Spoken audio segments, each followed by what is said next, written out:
সকলকে নমস্কার, শুভেচ্ছা ও অনেক অনেক আদর জানিয়ে আমি শ্রী তাপস কৃষ্ণ বিশ্বাস আমার স্বরচিত একটি কবিতা আবৃত্তি করছি।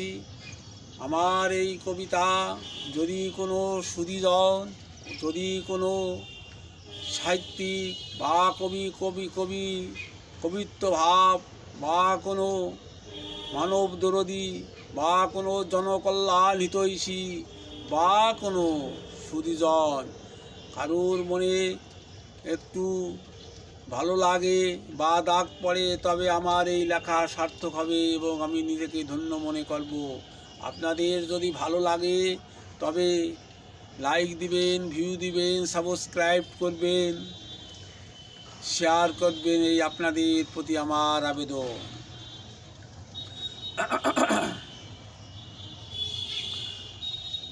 দাপর যুগে স্বয়ং ভগবান শ্রীকৃষ্ণ গীতার চতুর্থ অধ্যায়ের অষ্টম শ্লোকে বলেছেন, যদা যদা হি ধর্মস্য গ্লানি ভবতি ভারত অভ্যুত্থানম ধর্মস্য তদাত্মনম স্যামহং পরিত্রাণায় সাধুনাং বিনাশায় চ দুষ্কৃতম ধর্ম সংস্থাপনার্থায় সম্ভাবামি যুগে যুগে। যখনই সেই দাপর যুগের কংস শিশুপালের মতো অত্যাচারীর সংখ্যা বেড়ে যায়, ধার্মিকরা নির্যাতন ভোগ করে, পাপাহত জীবের উদ্ধারিতে সাধুদের পরিত্রাণ এবং দুষ্কৃতীদের বিনাশ করতে ভগবান স্বয়ং যুগে যুগে অবতীর্ণ হন, তেমনি কলির পাপাহত জীবকে উদ্ধার করার জন্য ভগবান, সেই গোলক বিহারী ভগবান নেমে এসলেন নদিয়াতে শ্রী গৌর হরিরূপে। তাই তারই স্মরণে আমার আজকের কবিতা দোল যাত্রা।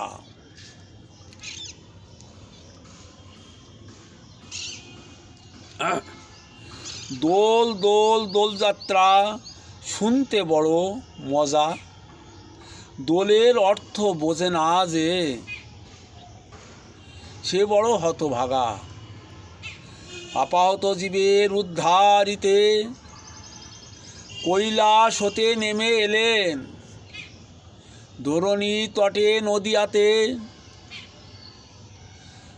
শচীদেবীর গর্ভ হতে সোনার গৌর হরি।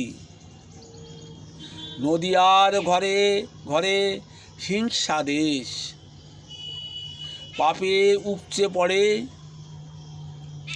গৌর এলেন সেই ক্ষণে, ব্রাহ্মণ পণ্ডিতের রেশানলে মার খেয়ে মার চুরি করে, দেখি না এমন দয়াল হরি। গৌর হরির কৃপা বলে ধন্য ভারতবাসী, বাঙালির ঘরের ভগবান গোলকে গোপনে রাখা হরিনাম। হরে কৃষ্ণ হরে রাম করিলেন সকলকে দান, যে নাম শয়নে স্বপনে জপিলে সকলেই পাবে পরিত্রাণ। সকলকে আবারও নমস্কার ও শুভেচ্ছা জানিয়ে আমার কবিতা শেষ করছি। সকলে সুস্থ থাকুন, ভালো থাকুন, এই কামনা করি।